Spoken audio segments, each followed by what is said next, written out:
indication we have none, no call-ins or others. So we will move on to our first action item, which is to approve the January 19, 2022 minutes. Move to approve. Okay, and I'll second that motion. Okay, a motion by Mr. Albritton, a second by Mr. Cox. All in favor? Aye. Aye. Thank you. That passes unanimously. And we're trucking right along, or automated vehicling right along to Jacob. Morning. When I was in here a couple days ago, I was worried that I was going to be blocking your view of the screen, but then I realized, oh, you have screens at your placemat. So, anyway, good morning. I'm Jacob Labutka, Senior Planner here at PSTA, here to tell you the latest and greatest with AVA. So before I get into this action item, wanted to give you a brief update on the Clearwater deployment. So as some of you, may recall, or some of you may have attended the launch event that we had out on Clearwater Beach in December. However, we did not get approval shortly after that meeting from the National Highway Traffic Safety Administration, or NHTSA, that would allow us to operate on public roadways due to some incidents that happened with the shuttle we were planning to use in other parts of the country. Thankfully, now we have finally received the waiver as of last Friday, so now we are planning to deploy on Monday. So I'm very happy to say that we're finally going to be out on the streets in Clearwater, and following our deployment in Clearwater, we are planning to go back to Dunedin, which brings us to today's action item, which is to recommend approval of an interlocal agreement extension with the City of Dunedin that will allow us to continue the AVA program in Dunedin.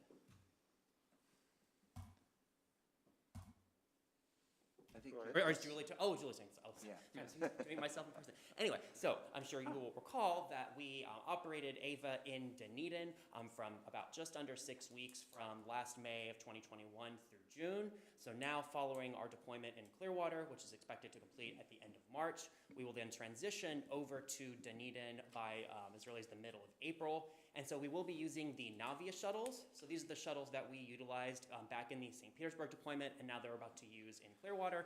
And then those shuttles will then go over to Dunedin. Next slide, please.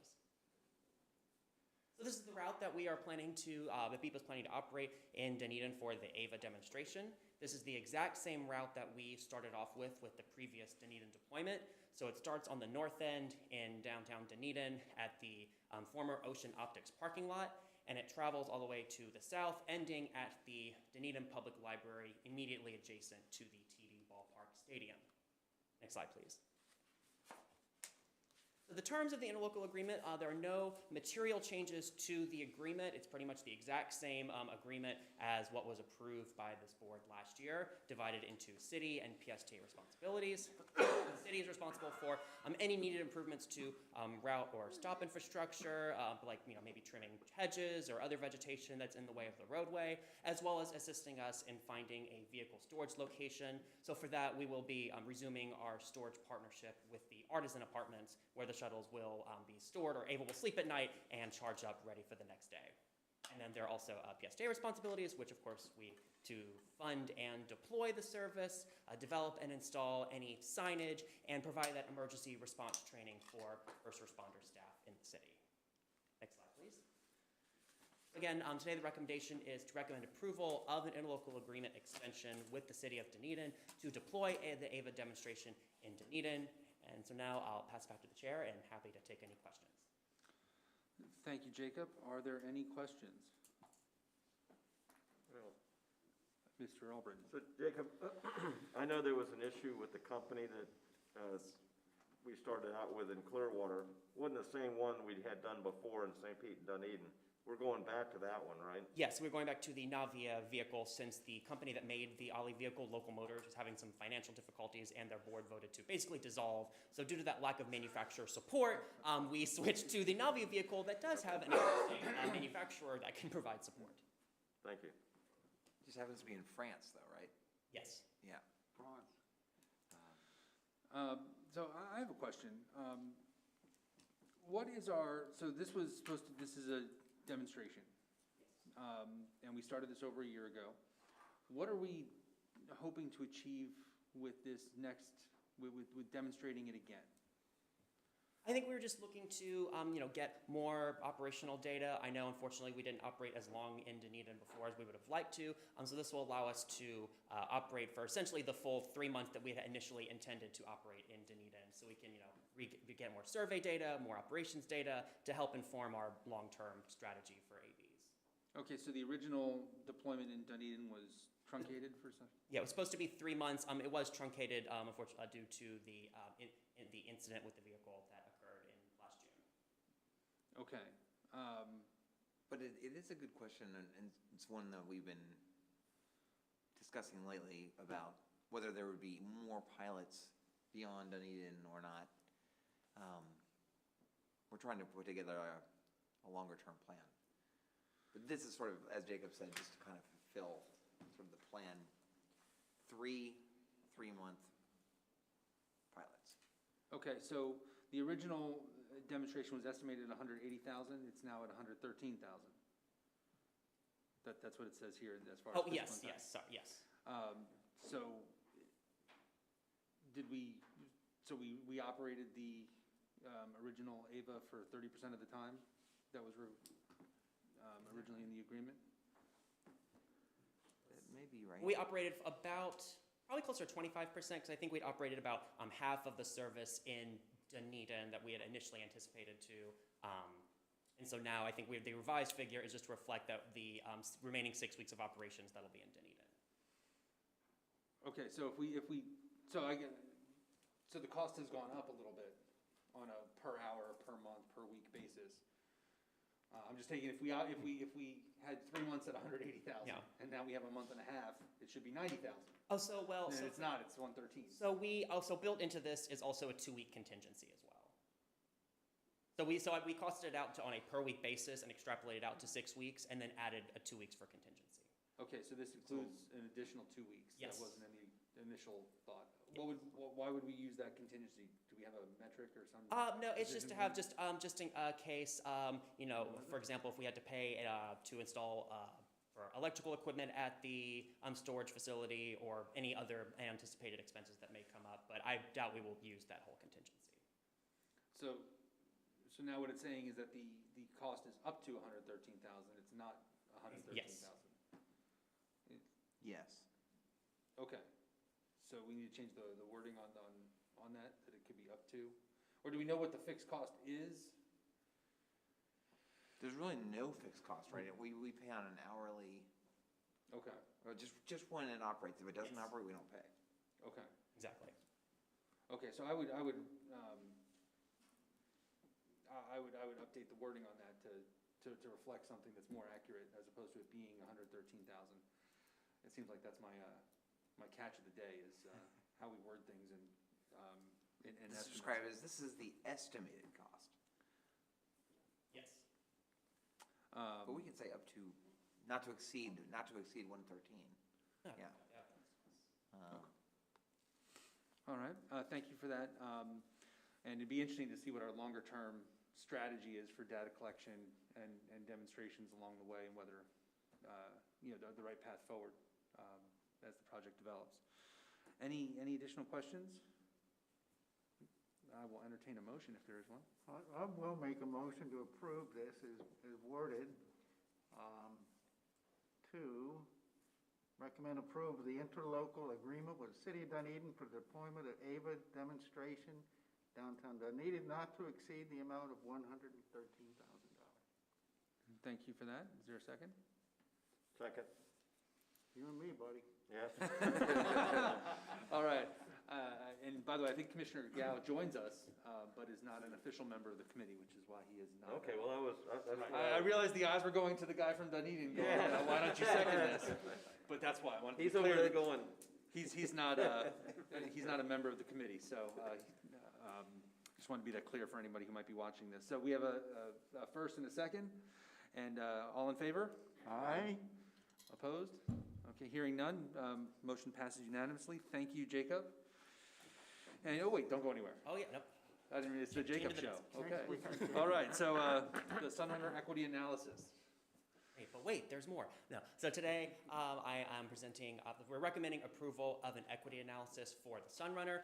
So this is in order to fulfill our Title VI our Title VI requirements for FTA. So this equity analysis as making sure that there is no disproportionate negative impact in the introduction of the Sunrunner service on low-income and minority populations. So we do this sort of equity analysis anytime there's either a major service change or there's a major fare change. Some of you may recall that the last time we brought an equity analysis to you was before we implemented flamingo fares. I believe we brought to you last June an equity analysis for that. So now we are bringing you an equity analysis for the Sunrunner. Next slide, please. So this equity analysis will help us fulfill FTA's requirements that for any program that receives small starts funding, that we are required to complete a service and fare equity analysis. So I just want to briefly go over high-level overview of the results of our service and fare equity analyses that were conducted for this. Next slide, please. So we first conducted a service equity analysis, looking at routes that are likely to undergo some changes that are parallel to the Sunrunner service. Shown here, we'll be looking at the Central Avenue Trolley and the Route 18. Next slide, please. So shown here is a map of changes we are likely to implement that we have previously been in talks with FTA over the last 5 years and making these sorts of changes to the corridor. So we did an analysis and found that there is no disproportionate negative impact on our changes that are likely to happen. So these changes are consistent with other BRT projects around the country where a BRT route goes in, and typically agencies will make some modifications to parallel routes to maybe avoid duplicative service.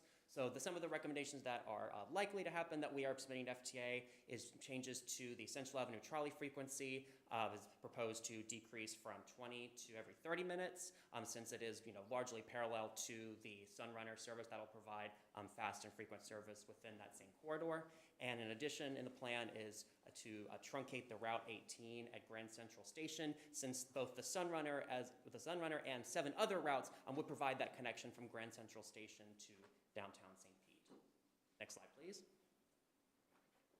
We also conducted a fare equity analysis, since the Sunrunner vehicles, in addition to the rest of our fleet, will of course have the Flamingo Fares readers on them, and this plan for the Sunrunner is consistent with our overall agency goals to transition away from the magnetic stripe system to using Flamingo Fares. So what we looked at is on the Sunrunner vehicles, we will exclusively be utilizing Flamingo Fares. There will be no GFI fare boxes on board. That will allow for faster boarding, that will allow for faster travel times of the Sunrunner service along the corridor.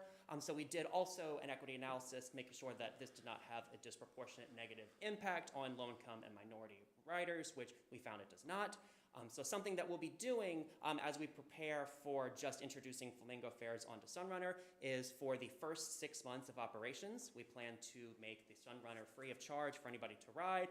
And so during that time, in tandem with that, we plan to establish a retail network along the corridor where anybody who is about to board a station, and if you maybe don't have a Flamingo card, or you need to recharge your Flamingo card, or don't have access to the mobile fare payment app, that within a short walking distance of all station locations, we would plan to have a retail network where you could go and buy or recharge your Flamingo card. So once we're able to launch the service, then that option would be available for anybody near all stations.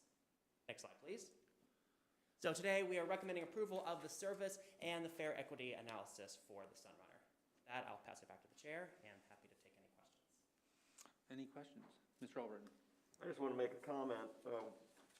Since Clearwater's going through an election process and campaign, I've been getting a lot of feedback from our citizens in Clearwater and a lot of positive comments on the Flamingo card. So because we use it with our trolley as well, so it's a lot of positive comments coming back on that. Okay. Mr. Cox? Thank you, Mr. Chair. And Jacob, you noted that the Route 18 would be truncated, meaning, I'm looking at this right, that it's going to go up Central, well, no, it goes... So essentially, it would be the same routing we have today, except rather than go into downtown St. Petersburg, we're proposing to just end it at Grand Central Station. Okay. So it would go from Grand Central to Clearwater instead of Clearwater to Grand Central to downtown. Okay, so then Route 18 both ways, east and westbound, is that correct? Am I correct on that? Just on the segment between Grand Yeah, Central. exactly. and Okay. Yes. Okay, and then another note, my wife and I rode the cat last week on a Localtopia. And I don't know if we anticipated the volume at Localtopia, but there was a lot of volume there. And we kind of ran kind of late on our cat, not kind of late, but I heard that. real kind of late. And do we ever? Because it was really deviate Yeah, well, around local. the thing was that it was so busy. I mean, Localtopia was like unbelievable, and downtown was so busy. But in the past, have we ever adjusted service for that, either put on, a standby vehicle or not, or, Well, we have not, but I thought the same thing when I was there. That maybe we should provide maybe. yeah, I mean, I think it'd be a good idea, because we don't mind waiting, but we waited. I think the thing ran 30 to 45 minutes late coming, and it was really packed. The cat was packed. It was a packed cat. And the one thing I noted too, that there's no longer a fare involved to go from Grand Central down to the pier. Am I correct with that also? That's beautiful. It's all thanks to you. Well, come on. And your comments at the Finance Committee. Well, I'll make that noted when I'm on that fair, and I'll wave to everybody and go, you thank me. Team Vince. Yeah, Vince there. team. Well, Okay, And thankfully for next year's Localtopia, you'll be able to take the Sunrunner. well, true. That's I mean, right, that's that's right. very true. But, thank you, that's all I had. Thank you, Mr. Cox. Quick question, as far as it relates to the fare equity analysis, the Sunrunner, is that going to be part of the Flamingo fares, the fare capping? Yes, it well? would maintain the exact same Flamingo fare system as we have in the rest of our system, which would include fare capping. Okay, so we're not going to wind up charging extra for people to. No, be able to use something I that? should have said, the fare structure will remain exactly the same. The only thing that's changing is that it will just exclusively be Flamingo fares. Okay, and in the service analysis, the big changes to Route 18 is what was indicating the significant change borne by minorities, is that they're not going to be able to take the 18 all the way downtown. Is that? I mean, that was a change, I think, because of the presence of minority communities in downtown St. Petersburg. However, with the collective change, there's a net increase in service on the Sunrunner that compensates for the truncating of the Route 18. Okay, and that only, so if you have riders that ride consistently, then they wind up really not paying more because they're fare capped on the Flamingo fare. But if you have incidental riders, then they're paying potentially twice for that route, right? They have to pay to take the, 18. wherever they're coming, the 18, and then possibly hop on either the Central Avenue or the Sunrunner. Well, the Central Avenue would be free. Thanks, Vince. Is that's correct? So someone's coming from Yeah. Clearwater to Grand Central and then decides to take the Sunrunner into town. Yes. They would. Yes, they wind would. up- They would have to get off and tap again and pay fares on all routes except for if we maintain the free fare on the Central Avenue trolley. Okay. And The thing is, the fare capping, you are capped at the $5 per day. daily. Right. So if you do have to transfer, you only have to pay for 2 rides plus 50 cents. No matter how many rides you ride in a day. Okay. Yeah. Or a senior would, Half Mr. that. Okay, thank you. Okay, I just wanted to make sure we were clear on the understanding of how that's being laid out. Yes. All right, and so, do we have a motion? I'll make a motion to approve the service and fare equity analysis for the Sunrunner. And I'll second that motion. You guys are working really hard today. Yep. Thank you, we have a motion and a second, all in favor? Aye. Any opposed? None? Thank you, it passes unanimously. Thank you, Jacob. You may now return to your seat. And our next is a informational item on PSTA's Sustainable Strategic Plan Progress Report. Sounds like it needs an acronym. Heather and Nicole? The SSP. SSP. It's the PSTA SSP. This thing's gonna poke my eyes out. So far. Okay, good morning. This is an information item to talk about our sustainable strategic plan and the progress we've made over the last year. Oh, next slide, please. Okay, so this is it's hard to say. The Sustainable Strategic Plan is not just an environmental plan. It is actually the strategic plan for our entire agency. And it focuses on the triple bottom line of social, financial, and environmental sustainability. It's important that we look at all these areas to be truly sustainable. And we call these areas healthy communities and workforce, economic vitality, and environmental sustainability. To develop the plan, we held many internal workshops and meetings with all departments and divisions to make sure they were identifying goals and projects that they could implement within their areas of expertise. And then the project also included development of a data reporting tool that helps us track our environmental metrics. Next slide, please. One back. Okay, I guess we're missing a slide. We have it in our- Anyway, I'll keep going. The chapters in the plan are organized by the triple bottom line areas. Each chapter includes goals and projects, prioritization of projects, and an implementation roadmap that looks at lead department, time horizon, and cost. And then I can talk a little bit about why each of these areas are important. A well-trained and healthy workforce means our employees feel like they belong here at PSTA. They feel prepared to do their job well, and they have access to professional development and growth. We are also prioritizing diversity, equity, and inclusion through training, hiring practices, and other initiatives. Community engagement and customer service help the public know how they can benefit from increases in services and how to access programs. Our community also benefits from improved safety, security, and resilience in the face of natural disasters. Economic vitality is where we look at increasing ridership, maintaining affordable transit, delivering mobility options, and improving operational efficiency. And then environmental sustainability focuses on reducing energy and water, as well as improving on recycling and greenhouse gas emissions. Sorry, the presentation's a little off, so I'm just gonna have to go with We it. have it on our, What? we have it. You have the right one? Okay. Yeah. It's throwing me off. Next slide, I'll just speak. Luckily, I have notes. Okay, so the next slide's DEI, right? Different logo. Okay.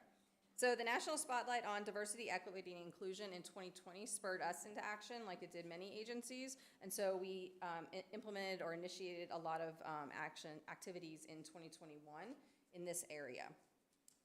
There you go. A few highlights include the launching of a DEI council and adoption of a DEI mission statement and guiding principles. And those define what DEI means to us here at PSTA. This includes programs like forming employee resource groups, which I think we now have 6 of, improving our recruitment practices to ensure a diverse candidate pool, and then other initiatives. Goal setting for fiscal year 22 for all departments and employees requires that we have DEI goals as well as other sustainability goals on our scorecards. It's also important to reflect our commitment to diversity, equity, and inclusion in the community.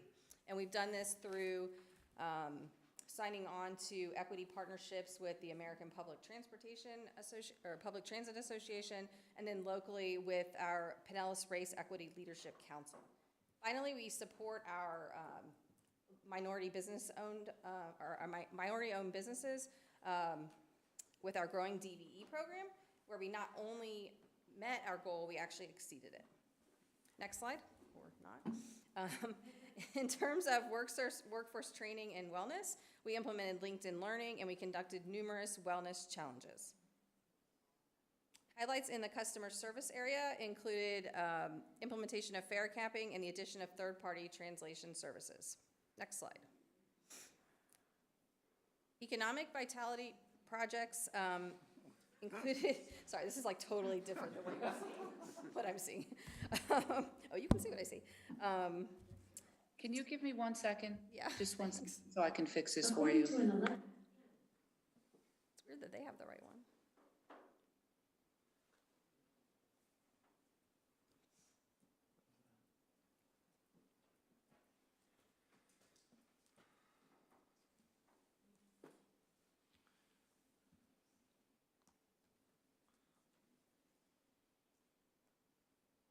You're talking about economic vitality, which we can look at our picture in the Sunrunner shot? Well, I was gonna talk about I can see workforce that. training and wellness next, Oh, okay. or actually healthy communities and workforce.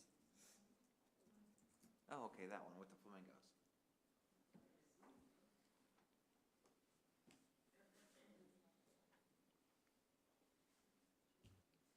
talk from my notes since they have the right that's slides. fine. That's okay. I'm just looking down more than I would normally. There we go. There we go. There we Healthy go. communities and workforce also includes community engagement, customer service, and workforce training. So in the area of workforce training and wellness, we implemented LinkedIn Learning, where all employees have access to all kinds of training materials. And we also have challenges in that area. And then we formed a wellness committee and implemented numerous wellness challenges. On the customer service side, we implemented fare capping, which we've talked a lot about here, as well as third-party translation services, which we're deploying soon. Next slide. Okay. Economic vitality projects included advances to our paratransit efficiency as well as premium transit service, such as our Sunrunner. It's important that we not only make improvements on the service side, but also on the capital side to improve the customer experience. And one highlight here is the completion of the Skyway Marina District Shelter Match Program, which involved deployment of 12 new shelters in a partnership with the city of St. Pete, where they actually paid for half of the shelters, and then we paid for the other half. And this was with the goal of helping the community with their revitalization goals. Next slide. And then we want to continue to make advances in environmental sustainability as well. The addition of more and more electric vehicles will help us improve on our greenhouse gas emissions. On the energy side, we've been converting all of our lights at PSTA, and we're almost done, to LEDs. And then we have our upcoming, hopefully, solar project that will improve on our energy as well. I'll now hand it over to Nicole, who will walk you through our data trends and the data dashboard. Next slide, thank you. Hello, good morning. Morning Planning Committee, Commissioner Schulman. My name is Nicole Dufa. I'm a project planner here at PSTA. As Heather has repeatedly described, being sustainable in all areas of our agency, with whether it's the communities that we serve, internally within our workforce, financially as well as environmentally, it is important for PSTA and the industry, transit industry at large, to be sustainable. And so one of the ways that we're accountable to that is through our APTA Sustainability Commitment, which you have heard about several times in the past few years. And so this commitment program established a framework for transit agencies to take steps forward in our initiative to be more sustainable. And so as you can see here on this chart, we are at the silver level, but there are 5 levels of sustainability for transit agencies to work towards. And so one of our main goals with the development of the Sustainable Strategic Plan is to get to gold for the APTA commitment. And so in order to do that, we must complete action items that are project examples like Heather has just described. We must meet some environmental indicators, reductions, as you can see here, in energy use, water use, waste and recycling, et cetera. As well as set and achieve stretch goals. So these are like long-term goals that take a lot of work to get towards, like, for example, the solar project that Abhishek mentioned, as well as our transition to a fully electric fleet. These are all stretch goals that PSTA must work towards. And so these are important for us to meet this gold level sustainability commitment. Next slide, please. And just a quick note about the data reporting tool. As you all know, PSTA is a very data-driven organization. We track our data to measure our progress and making improvements over time so that we can understand the areas that we need to work on. And we do this not only as a member of this APTA Sustainability Commitment, but through our membership in the American Bus Benchmarking Group as well.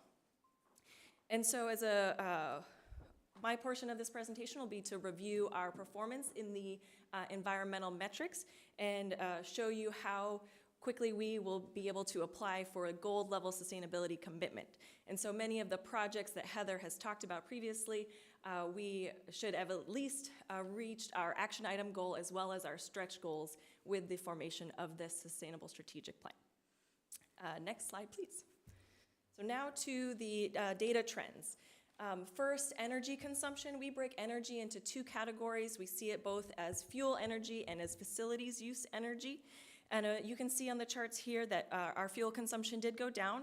And compared to our baseline, so for the APTA Sustainability Commitment, we're measuring ourselves against a baseline that we reported to APTA back in 2015. So most of these metrics are compared to that time period where we established our baseline so that we're continuing to improve from that point. And so for our fuel energy baseline, we actually have almost a 15% reduction in our fuel use from 2015. And so it's important to keep in mind, you know, with 20 and 21, the impact of the pandemic on that fuel use, but we do hope that with our transition to more electric vehicles, we should see this continue to go down. Next slide. And so for facility energy, we have decreased our facility energy based from 2015. So we have a 5% reduction that we've seen since 2015. And while we have slowly gone up in the last 2 years from FY19, you can, if you were here for the Finance Committee presentation for Abhishek, you might have seen in 20 and 21 we had 6 total electric vehicles compared to 2 in the previous years. And so we see an impact on our use of energy go up as we add more electric vehicles to the fleet. And so while we've done projects like convert our lights from fluorescent to LED, those are very small projects, and it'll be really important that we consider and work towards projects like exploring solar energy to charge our facility as we continue to increase our potential energy use with that fleet growth. Next slide. Just a quick note on water. We have had a 10% reduction on our water use since 2015, and we maintained that decrease through the pandemic. Next slide. As far as our waste generated, we also break our waste up into 2 different accounts. We use waste management exclusively at PST's main campus here, so that's where all of our trash or any trash that you put in to the can here will go to waste management. You can see that in the green bar. And then we also collect waste at all of our terminals and our PSTA bus stops, and that is collected by Pinellas County Solid Waste, and any collection that we might do at ourselves, and we take it to Pinellas County Solid Waste as well. So during the pandemic, while maybe our ridership fluctuated a little bit, we still saw an increase in trash on our buses, and we attribute that to a lot more trash that was being brought, whether that was lots of masks, paper cleaning products, things like that, that were really accumulation. We saw an increase in trash at our bus stops as well. Whether they were our riders or not, we did see an increase in trash collected at our bus stops. So it's ever more important that we work to combat our waste increases, and I know Brad feels very passionately about this, and we're gonna really take a step up on increasing our recycling as well, both internally here as well as externally. That's one of our major projects moving forward. Next slide, please. And last but not least, our greenhouse gas and criteria air pollutant emissions. And so while the transition to fully electric buses is underway, per our calculations, we have seen a little bit of an increase, about 5% of our greenhouse gases. You can see there's a little bit of fluctuation over the years, but we, as we continue to add more electric vehicles to our fleet, we're hoping to see maybe some decrease, but at the same time, the increase in charging for the electric buses will still have an impact, and so this is another example in an area where our transition to solar energy will see a really big impact there as well. Next slide, please. And so for our next steps, we will be working to evaluate the projects coming up in this year as well as the next year, and really ensure that our priorities haven't changed and that we are making sure that our goals and projects are realistic to achieve. And since, if you could have seen throughout the data trend update, we are meeting our 2% at 2 items at 5% reduction and 2 items at 2% reduction, with even a commitment to reducing 10%, which we're seeing that we are able to meet that commitment if we want to apply for platinum, which is where that'll be required versus just committed to. And so we plan to apply for gold this year with our data trends and with the formation of this plan and the completion of action items and stretch goals. We definitely see our strong application for gold this year. And so as we return to the office, we're really going to be prioritizing a lot of the environmental metrics, making sure that we improve our waste and recycling, taking on more recycling initiatives here internally as well as at our terminals and perhaps even on our buses, although I know some that might create headaches for some of us. But these will be important for us to continue this trend in decreasing our energy, water waste, and greenhouse gas emissions. All right. Thank you all very much. Thank you, Nicole. Are there any questions? I have one. Mr. Miller? Nicole, or, I don't know if it's possible, can the slide go back to the previous greenhouse gas slide? Mhm. On the PowerPoint? Just get that up for you. Julie? On that slide, there's 3 different graphs, and I want you to highlight, talk Yes. about this little mini one in the bottom. Absolutely. GHG displacement. What is Yes, so we do calculate, so obviously the emphasis is on how much greenhouse gases we're putting out there, but on the other side of it, we are saving and displacing greenhouse gas emissions at the same time. So while we have an impact with the amount that we're putting out there, we're actually saving so many more greenhouse gas emissions from being emitted into the atmosphere because of our electric vehicles, because of our energy efficiency in general. So while you can see on that small chart there that our impact of greenhouse gas emissions emitted with the blue bar, very small blue bar, we are reducing and displacing the number of greenhouse gas emissions by, thousands fold. Actually, I think it's 1,600%.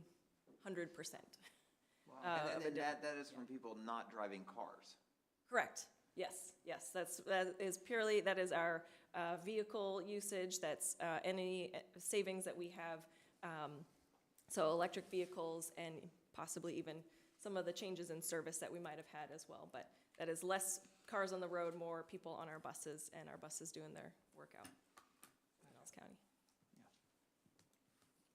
I mean, this is what I'm always trying to say is that, the electric vehicles are great, but riding public transportation, even if it's a old 2005 diesel, which I just did, is still one of the best things you can do for our community as far as reducing greenhouse gases. The EPA does put out a nice little graphic for the comparison of greenhouse gas emissions per every mode of transportation.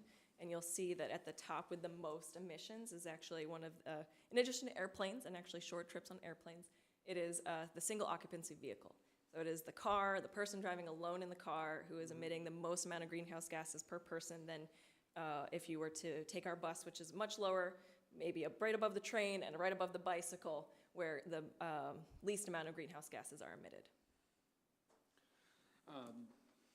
Any other comments or questions? Nope.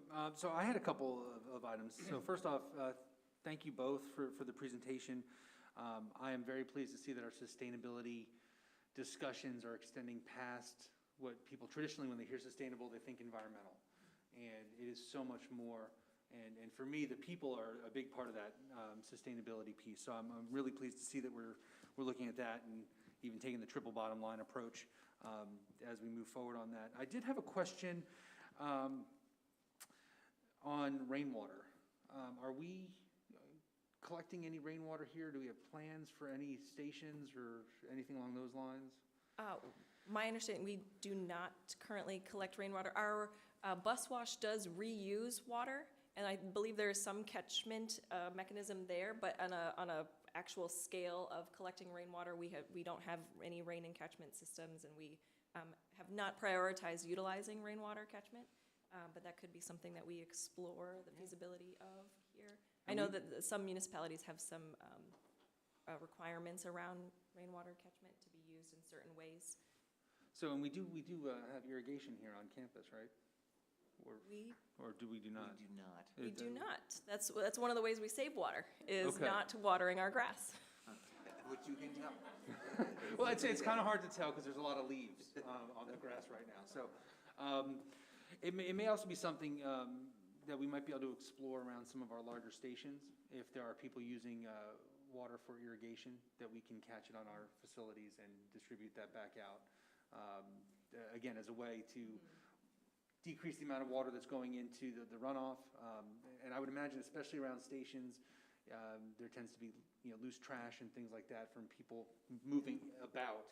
And so rainwater also has a tendency to sweep that stuff into the bay.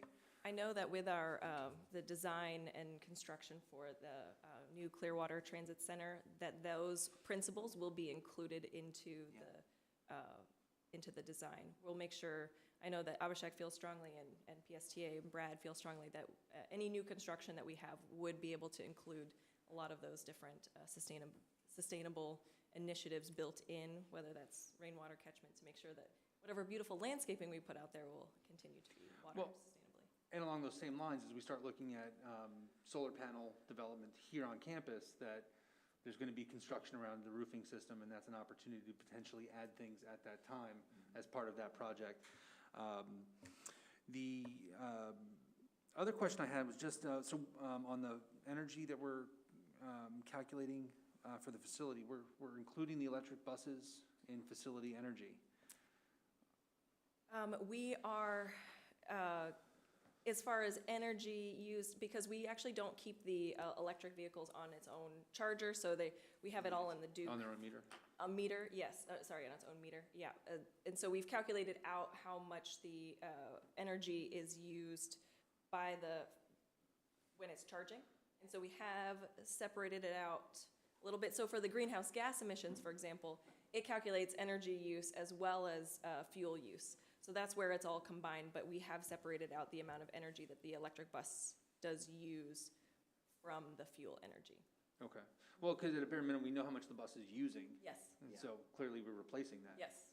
So we have that metric. But then I wonder, so on the slide for historical energy consumption for facilities, you said it was going up in part due to the fact that we're charging buses here. Are we not taking the energy use for buses out of the number? That is a good question. I am taking when I'm calculating the facility's energy use as a whole, so we have a whole calculating spreadsheet where it does break it out. And so I'd have to look a little bit closer at those bar graphs, because I did assume that the energy use was in there, because that's fuel gallons consumed decrease. Per the fuel energy chart, that's what that decrease is showing, is fuel gallons decreasing.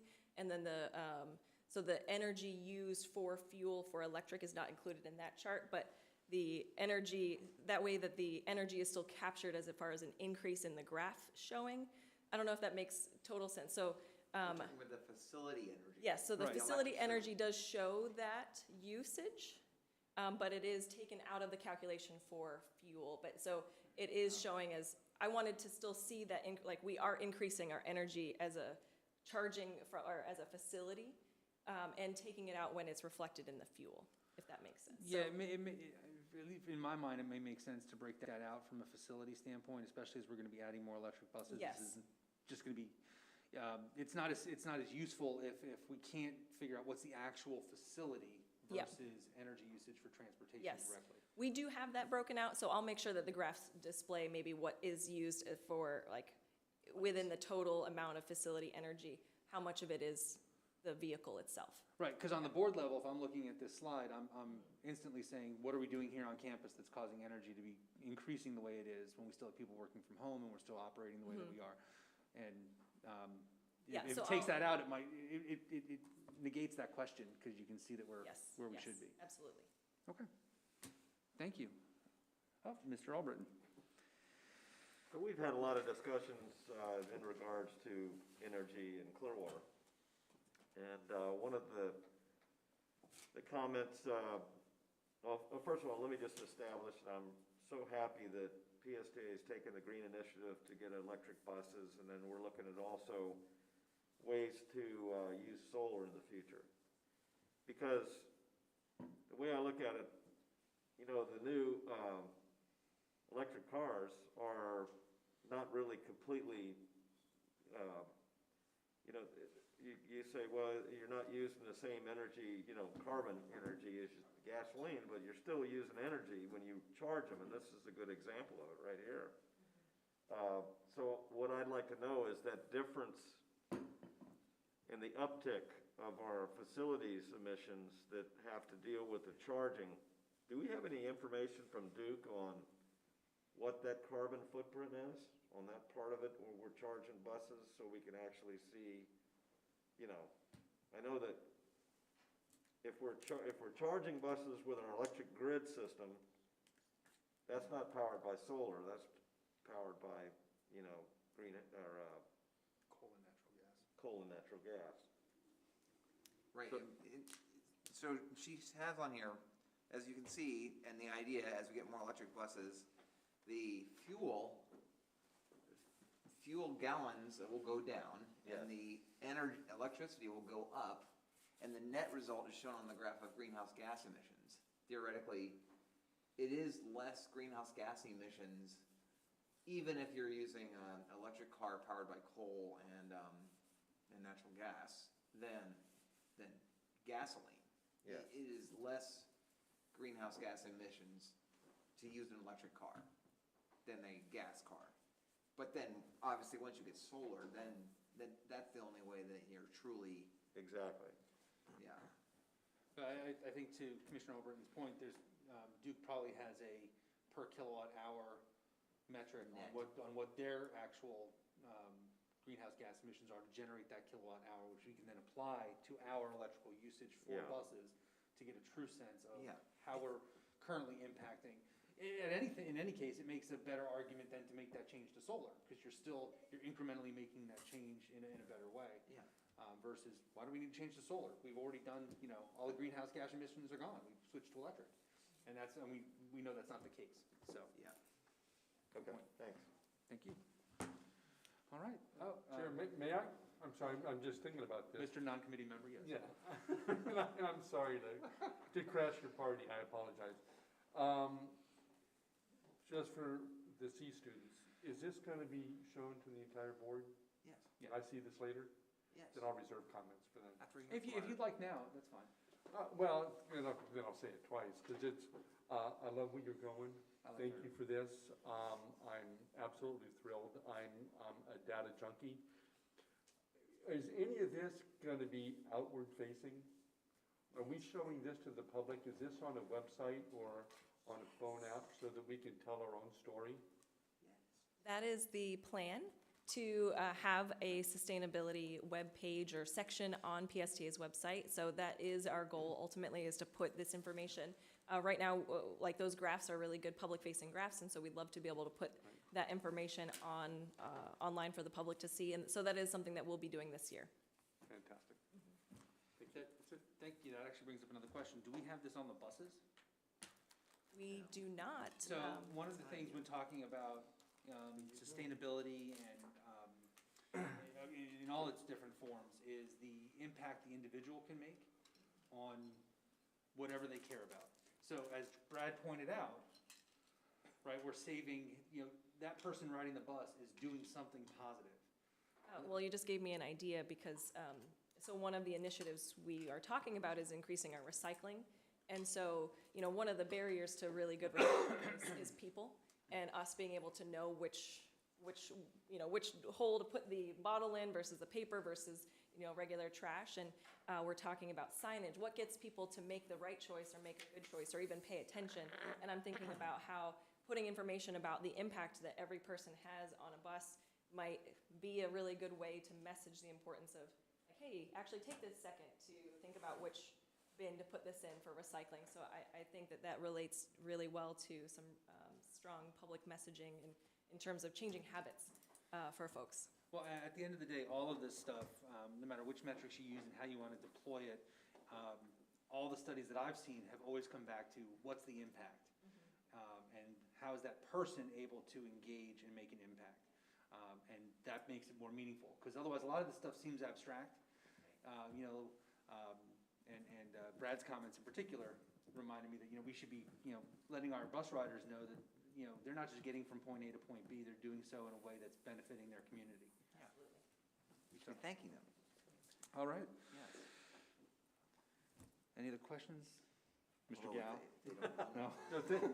Thank you, Chair. Okay. Any other business? Thank you, Nicole. And Heather. That was an implied thank you. All right, well, seeing no other business, I will adjourn the meeting. Thanks so much. That's the way to do it there. There we go. Mr. Chair, bang that. Now, to be fair, we can't leave because it takes an hour and 20 minutes more for my car to finish charging. So let's just talk about stuff. What do you want to talk about? It's your car that's making that graph go up. It is. Although I only park here twice a month. What do you do? I park here every day. It's my car that's making the graph go up. All right. All right, Good gentlemen, meeting. nice job. Thank you for making it. John. Good, so, Good, we could have a forum.